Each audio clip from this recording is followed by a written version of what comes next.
Sup, ready for the Yugioh Council Take 2, Gemknights. I hope I make a friend of mine who loves Gemknights, very happy with this build. I probably won't, because you don't like me. I'm kidding. So, you can see Evil Swarm there too, filming at the same time. I'm so evil for doing that.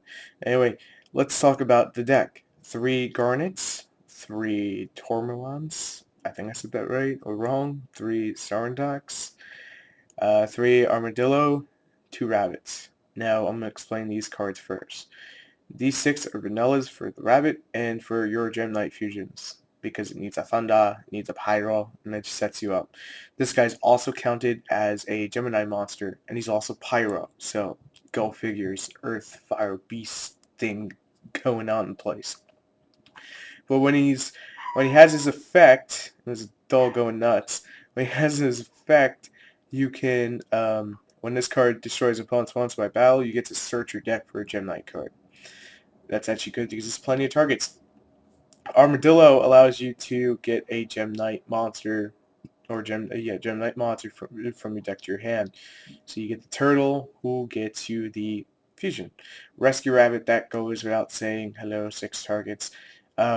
Gemknight Turtle allows you to get the fusion, just speed up the deck.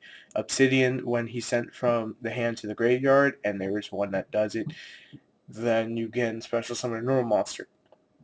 So it's easy enough. Grand Mole, it's just an out to Ophion. I hate him. 3 Volcanic Shell. Speed up the deck. Access to this guy a little bit faster. Just helps makes the deck a little faster. 3 Gemknight Fusions. If you summon this guy, send it to the graveyard, you can actually get it back, and it's really fucked up. Let me explain how that works. Send from your hand or your side of the field the graveyard to equal the fusion. That's the first paragraph. The second paragraph is if this card is in your graveyard, you can banish 1 Gemknight monster from your graveyard and add this target to your hand. So you could spam like a motherfucker. Other spells include Heavy Storm, Dark Cold, Pod Virus, Monster Reborn, Double Pod Duality, Double MST, and Double Lance. Those pretty much go without saying. Consistency boost, recycle for what you have to recycle. Just little things, and just to protect your monsters because they're not super big, 1600, but he's pretty decent size. Alright, traps, because I felt the need to compulse to bottomless. I left out the Solemns because Ophion's a motherfucker.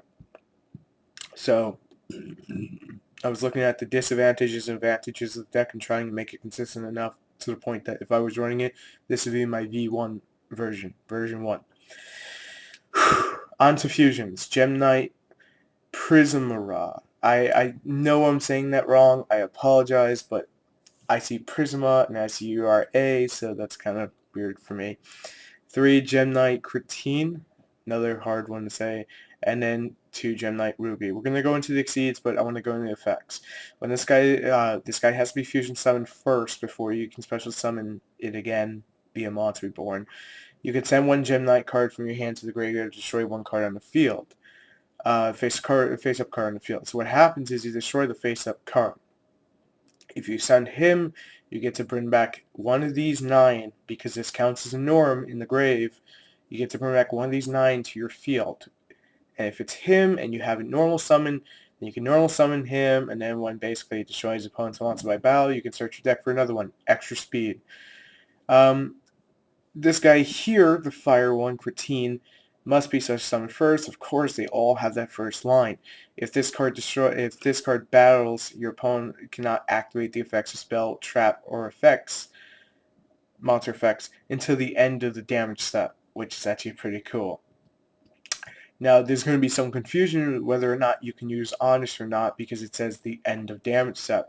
And damage step, as we all know, is a pain in the to actually calculate every step that goes into damage step because there's like 8 versions of it. But I'm pretty sure you can't use Honest, so that's something. And that would count for Kalut too. Okay, 2 Gemknight Ruby. What does this one do? Once per turn, you contribute 1 face-up Gemknight monster you control, and then it gains attack equal to the attack until the end phase. It gains attack. If this card attacks a defense monster, inflict piercing damage to your opponent. 2500 attack. It's pretty beefy. It's pretty funny. If I'm not mistaken, These two are level 7. This, I believe, is level 6. On to extra deck. Gemknight Pearl. Vanilla Monster. Venus Chain ain't got none on the Pearl. Mecha Phantom Beast Drago Sack. Plain. Should be at that last part. But obviously it won't fit, so they took off plain. But it's a plain. Reason for this. 5 level 7s. You can Pive Avarice them. Hell, you can Daigasto Emerald them. I'm also running Big Eye. Number 50 Black Ship of Corn.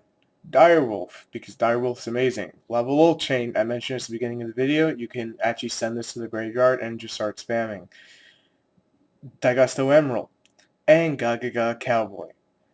This is what I, feel is good enough. You possibly would have 3 level 4s on the field to go into that, but because of the Mecha Phantom Beast Drago Sack, I didn't want to include that, and the extra deck is so cramped. But let me know what you guys think down below about Gemknights, this Gemknight. And what deck are you playing out of here in Arsenal 7? There we go. Which are you playing? You playing Lavo, Kashiki, Gemknights, Evil Storm, or Concealer? Concealer will be coming out a little bit in May. I'm going to try to squeeze it in earlier, but probably won't work out. So it'll be on double uploads in May, but hey, nothing I can do. But it's going to come out. Anyway, I'm ready for the Yu-Gi-Oh! Council. If you like what you saw, make sure to subscribe and check out the rest of our videos. Peace.